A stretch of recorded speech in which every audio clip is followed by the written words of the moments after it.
तो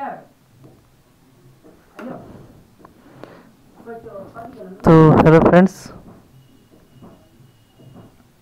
हमने पिछले वीडियो में आपका ये सब पढ़ लिया था कि आपका साहित्यिक स्रोत शुद्ध पिटक, विनय पिटक, अधिमय।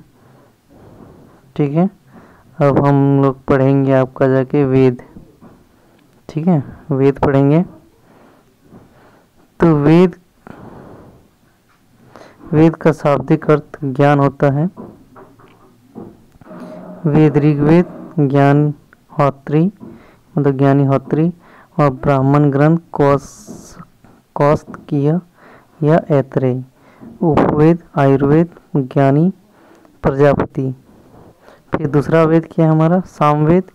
यह ज्ञानी है उगदाता, ब्राह्मण है पंचविश, उपवेद गंधर्ववेद और ज्ञानी है नारद।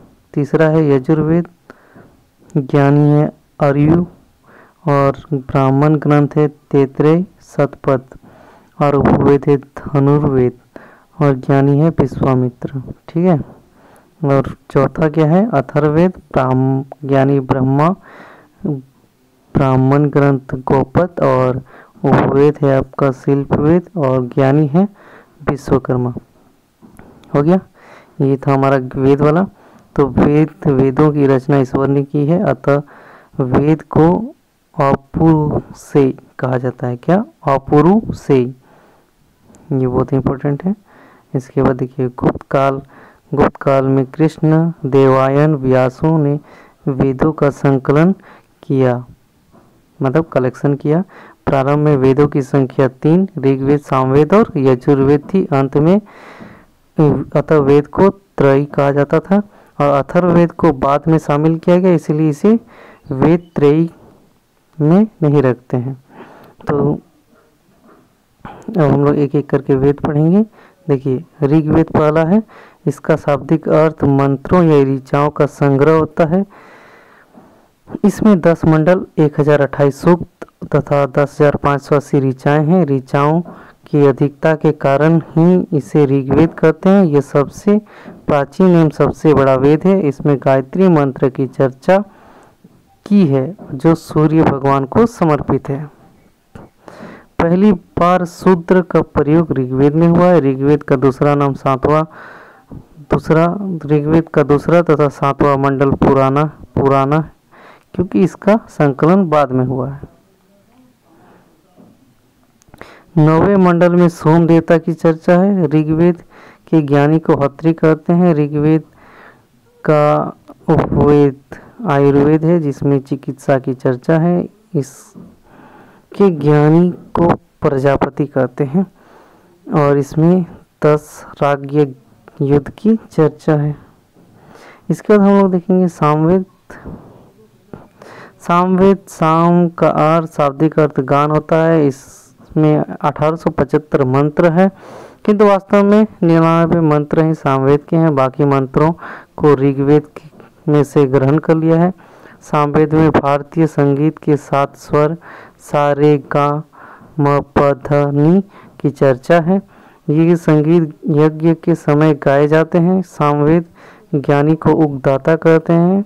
सामवेद का उपवेद ग्रंथ वेद है। ग्रंथ वेद के ज्ञानी को नारद कहते हैं। भारतीय संगीत का जन्म सामवेद से हुआ है। यजुर्वेद इसमें 1900, आप देखेंगे यजुर्वेद इसमें 1990 मंत्र है। इसमें युद्ध एवं कर्मकांड की चर्चा है। ये एकमात्र वेद है जो गद्य और पद्य दोनों में है। इसे 2 भागों में बांटते हैं।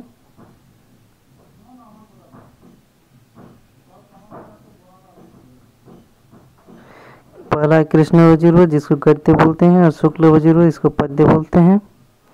इस ज्ञानी को अथर्वु कहते हैं। यजुर्वेद का उपवेद धनुर्वेद है और धनुर्वेद के ज्ञानी को विश्वामित्र कहते हैं। तो ये था हमारा आज का। फिर और देखते हैं अथर्ववेद। इसकी रचना सबसे बाद में उत्तर वैदिक काल में हुई है। इसमें 6000 मंत्र है। इसमें जादू टोना, वशीकरण, रोग निवारक और औषधि इत्यादि की चर्चा है। अथर्ववेद का उपवेद शिल्प वेद है। अथर्ववेद के ज्ञानी को ब्रह्मा कहा जाता है। अथर्वा ऋषि ने इस वेद को लिखा है। अथर्ववेद में सर्वप्रथम मगध अंग और राजा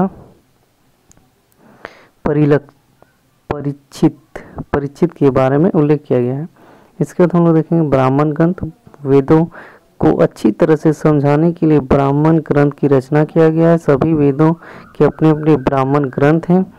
नोट: वैदिक काल में जो यव, गेहूँ, गोधन और चावल व्रीहि कहा जाता है। वैदिक काल में क्या हो रहा है भाई? ये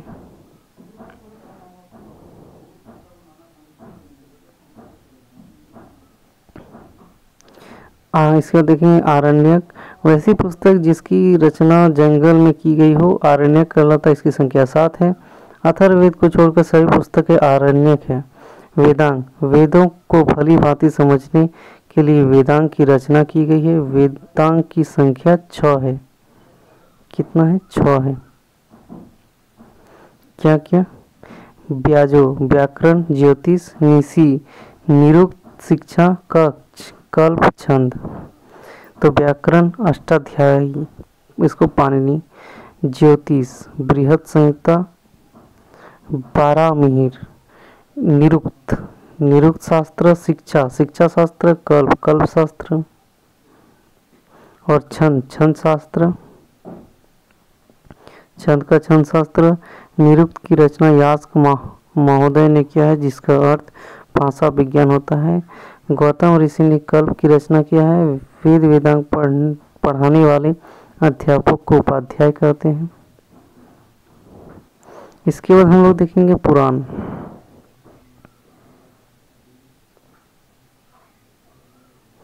पुराण, इसकी रचना महर्षि लोमहर्ष तथा उग्रश्रवा ने किया है। इसकी संख्या 18 है। इसे 5वां वेद और वेदों का वेद कहते हैं। इससे प्राचीन राजवंशों की जानकारी मिलती है। स्त्री और शूद्र को इसे पढ़ने की अनुमति नहीं थी, वे इसे सुन सकते हैं। विष्णु पुराण, इससे मौर्य वंश की जानकारी मिलती है। मत्स्य पुराण, इससे सातवाहन वंश की जानकारी मिलती है। इसमें विष्णु भगवान के 10 अवतारों की चर्चा है।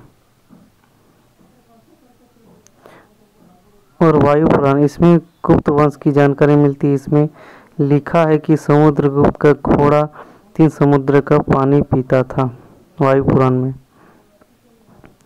फिर क्या है? उपनिषद। उपनिषद, इसका अर्थ होता है गुरु के समय बैठकर ज्ञान प्राप्त करना। यह ब्राह्मणों के विरुद्ध राजपूतों की एक प्रक्रिया मानी जाती है। उपनिषद 108 है, किंतु 13 उपनिषद को ही मान्यता प्राप्त है। बृहद नारायण उपनिषद, यह सबसे बड़ा तथा प्राचीन है। कठोपनिषद, इसमें यम और नचिकेता की चर्चा है। इसमें ओम शब्द के महत्व को दर्शाया गया है। मुंडकोपनिषद, इसमें सत्यमेव जयते की चर्चा है। जबालोपनिषद, इसमें ब्रह्मा विष्णु महेश अर्थात त्रिमूर्ति की चर्चा है। सर्वप्रथम 4 आश्रमों के बारे में उल्लेख इसी उपनिषद में किया गया है। अलोपनिषद, ये सबसे बाद का उपनिषद है। इसकी रचना अकबर के साथ हुई है। स्मृति साहित्य, इसमें प्राचीन राजवंशों की जानकारी मिलती है। स्मृति साहित्य की संख्या 36 है। विष्णु स्मृति, नारद स्मृति,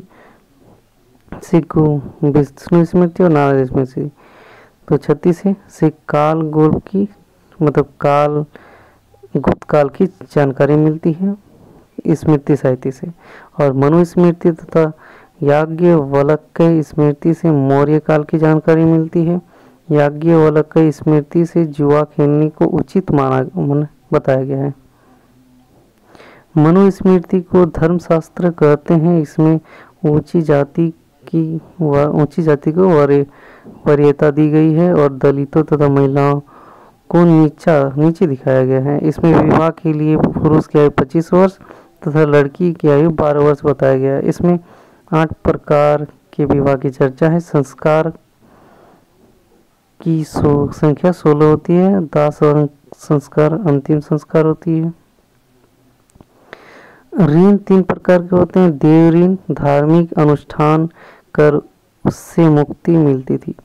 ऋषि ऋण, इसमें अपने पुत्र को शिक्षित कर इससे मुक्ति मिलती थी। पितृ ऋण, संतान उत्पत्ति कर उस ऋण से छुटकारा पाया जा सकता है। पुरुषार्थ 4 प्रकार के होते हैं: धर्म, सामाजिक नियम व्यवस्था, अर्थ, आर्थिक संसाधन, काम, शारीरिक सुख भोग, मोक्ष, आत्मा का उद्धार। आश्रम की संख्या 4 है। जन्म से 5 वर्ष की अवस्था को बाल्यावस्था या शिशु अवस्था कहते हैं। ब्रह्मचर्य 5 वर्ष से 25 वर्ष, गुरुकुल में शिक्षा।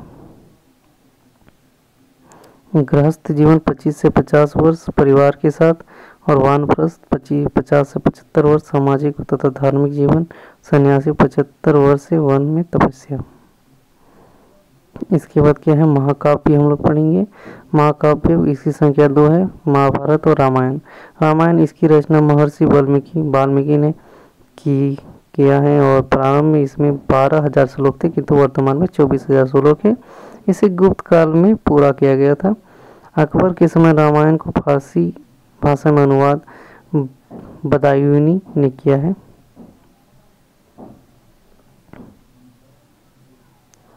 इसके बाद महाभारत, यह विश्व का सबसे बड़ा महाकाव्य है। इसकी रचना वेद व्यास ने की। इसका प्रारंभिक नाम जय संहिता था।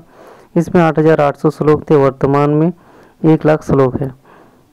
महाभारत के खंडों को पर्व कहा जाता है। इसमें कुल 18 पर्व है।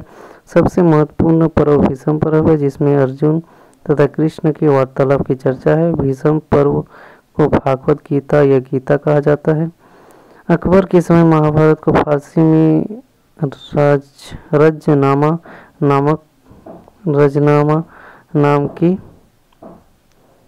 नाम से अनुवाद किया गया था। इसके बाद वैदिक काल है। वैदिक काल, तो वैदिक काल को हम लोग कल से पढ़ेंगे, ठीक है। आज के लिए इतना रखते हैं। अकबर के समय महाभारत को फारसी भाषा में रजनामा के नाम से अनुवाद किया गया था। तो आई होप आपको समझ में आया होगा। अच्छा है, अगर समझ में आया तो वीडियो को लाइक कर सकते हैं, और ऐसे ही वीडियो देखने के लिए हमारे चैनल को सब्सक्राइब भी कर सकते हैं। Thank you.